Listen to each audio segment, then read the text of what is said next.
Welcome back to the final segment of the Pittsburgh Current Election Night podcast. We are here with our friends at the Incline, and we are at local bar and kitchen, and we're wrapping up. We had it was a good time down here. It was a good election night. Some good things happened, some bad things happened, and some things in between happened. Whatever happened, you can be guaranteed that the president had a good night. Regardless of how shitty it really was for him, it was a good night. Yeah. People who really like the president, I'm just kidding. Ariyanna Berringer is here with me. Huge Trump supporter, Ariyanna. I mean, not at all. Oh, I will show you this. So we had our graphics department, and oh wait, that was in case Metcalf I was lost. going to say that. The rainbow hammer. That Jake drew Trump. I want to show this. It's quite orange. He kind of looks like a right. Look, a zombie from like Walking Dead or something. I'm not quite sure. I think our graphics department came out pretty good. We had our. I mean, Jake, we might have Donovan, my 13-year-old, do this next year. Maybe he can give you some lessons. Yeah. Now, let's talk. I first want to talk about state party dynamics. I want to talk about, can we ever sort of get to a point where Democrats have a shot to take over the state? Take over the state house, the state senate. Sorry, Bethany. Sorry to knock. She is beautiful. Sorry to knock into those. Now here's a map that Jake has prepared. Oh, these are the sections of the state as we see them.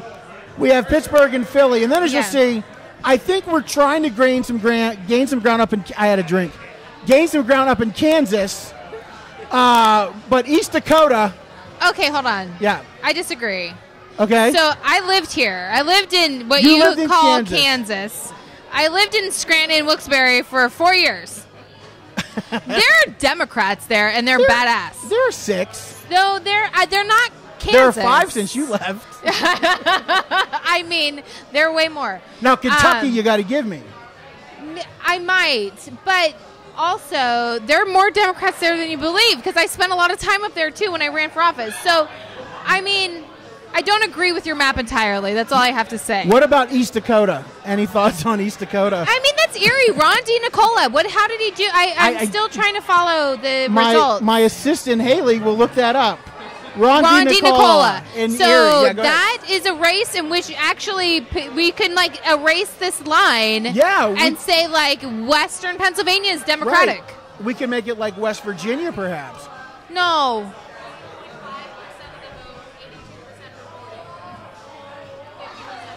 I mean, that's still freaking close. Yeah, no, I mean, listen, Mike Kelly is a he's a lot of things. But Mike Kelly is entrenched. He's an entrenched Republican. Right. And, and that's why I thought that, and I think that Daniel Smith Jr. ran a good campaign against Darryl Metcalf. And I think a lot of us, had hopes that could happen up there. And I don't know what the final numbers are, but I don't either. Darryl was at one point maybe 57%. Okay. But vote count wise, it was 13,000 to 9,000 votes in a district that he has dominated for a long time, eons. Yeah, I think. And I think that obviously not all the votes are tallied in yet for Ron, and I don't know what districts or precincts are still remaining for him. But we don't have that kind of budget. I get it. As one of our writers, Ariyanna knows that better than anyone. But what I do recognize is that district is far more competitive than it has ever been before, and that Ron has done a phenomenal job running a really great campaign up there. And it's one of those things where you go, okay, we have this map where we joke about being West Virginia and East Dakota and Arkansas. I think most of those states are better than us for electing women, let's be honest. Absolutely. But I think that we've got an opportunity here this cycle. And if not this cycle, next cycle, right? Like, this is a midterm election. Right. I know that turnout has been a little bit better. Yeah, better? the turnout, right. I'm putting these glasses up despite your protestations. Allegheny County voter turnout. At 2014 midterms, it was 40.7%. Okay. 54% in 2018. I mean, that's a pretty strong turnout. That's pretty strong. And the other thing that I found was interesting was the straight party voting in Allegheny County. In 2014, Democrats voted straight party 60% of the time, Okay. and Republicans 40% of the time. Democrats actually saw an increase. We had more Democrats, 65% voted straight party. Republicans fell 34%. So a 6% drop. And again, this isn't as much as we would like it to be a sprint. It is a marathon. You know, you can't undo what's been done in 2 years. You can't, but you can like make little digs, right? Exactly. Like it's those little bits of like picking up seats where you can.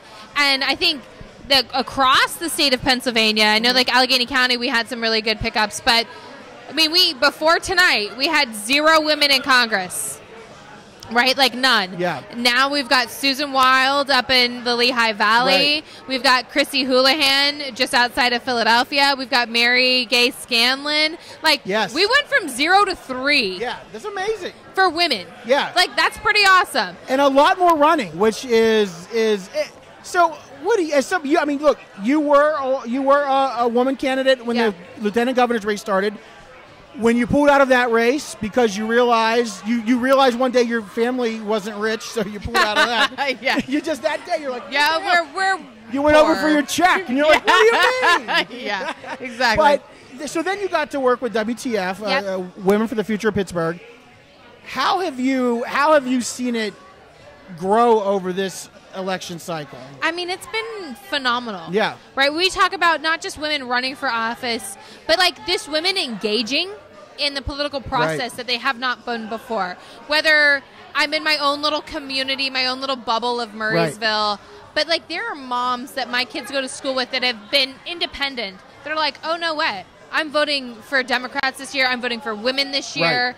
I mean, unfortunately, Bibi didn't win her race out where we're at, but there were women that turned out for her that didn't before, right? Like I haven't had the chance to look at the numbers for this race versus others, and I know we had redistricting, and so that they're a little bit. And and that's the thing. It's you had Guy Reckensteller who is a Republican favorite. Yeah, he's got the haircut. I mean, I'm an Army veteran, so I get it, but at the same time, yeah, that's a little too. I don't have. That's a little 1940s military. I don't have the haircut. All right, so here's what we're looking at. Okay. We have Lindsey Williams defeating Jeremy Schaefer. They called that's it. 100%. No way. Yes. That's Lindsey amazing. Williams has defeated Jeremy Schaefer. That's fantastic. Lindsey, oh my God. That's by awesome. about 700 votes. That's awesome.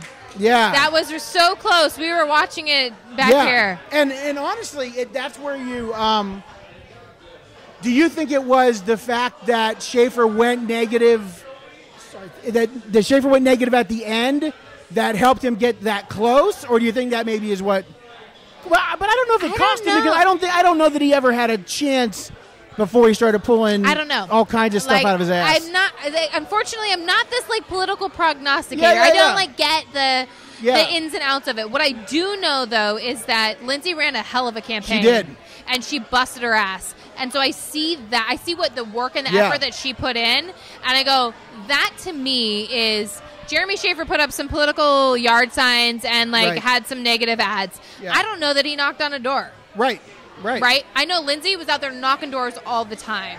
If you saw the commercial, I know he was jogging a lot around the neighborhoods. He was showing off a little bit. Right. But I mean, that's what it comes down to. I think that it is Lindsey did the work that it took to get elected. I also think that there is this moment in time that we happen to be in right now where women are going like, you know what? I'm going to go vote for her. Neither of us are Republicans, so it'd be hard to try and put ourselves in those shoes. But I would have been interested at what kind of race Lindsey would have had against Randy Vlahovic, who, incumbent. Nobody hates Randy Vlahovic, I don't.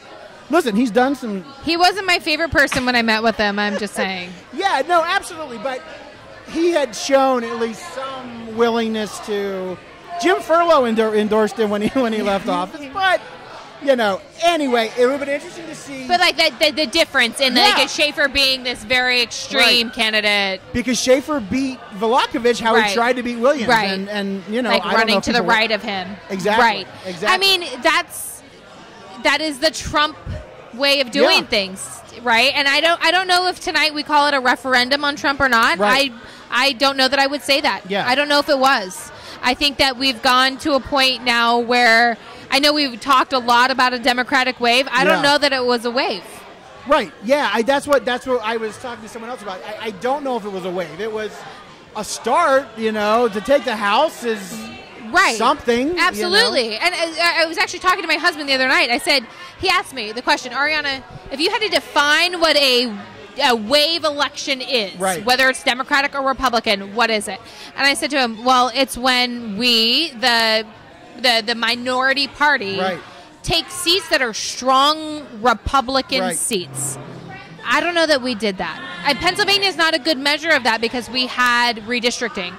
Right. And so the seats that would have typically been strong Republican seats became competitive. Right. So we would have to look at other states to see that. And I don't know. I mean, Andrew Gillum lost Florida tonight. Yeah, he just Andrew Gillum conceded just a short time ago in Florida.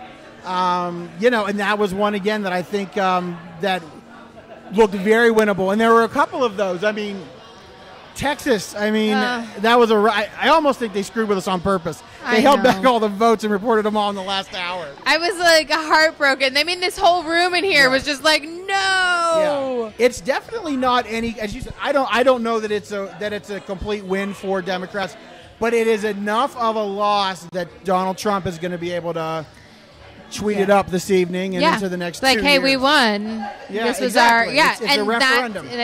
And that's the thing. It's unfortunately, the referendum that he got, even if it wasn't anywhere else, was we want Supreme Court justices who are pro-life and pro Second Amendment, regardless of what other shit they might have done in their life.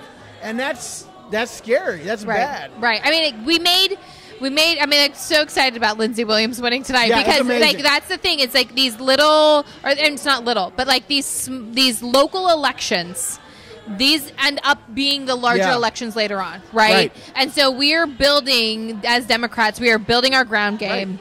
We are building our local elected officials. We've got state senators, and we've got still Sarah and Summer and these other progressives that have won elections here in Allegheny County. And I think that this is what we start to build into. Right. I wouldn't call this a wave election, but I would definitely call this as a building block to a wave. Yeah. I don't know. Like, what is that? A great start? I don't know. A decent start at least? Sure. Yeah. Oh, wait, did Paul Costa win the write-in ballot? No. Oh, darn. Who didn't see that? No, that was Dom. Dom. That was Dom. Oh. Never mind. Thank goodness. I have a Dom Costa story that I'll share off the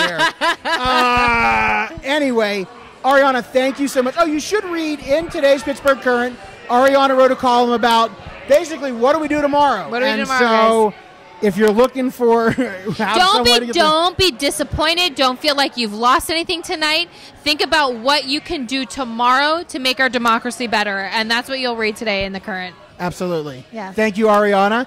Thank you to everyone. Yeah. Thank you to Local Bar and Kitchen and the Incline. My voice is shot.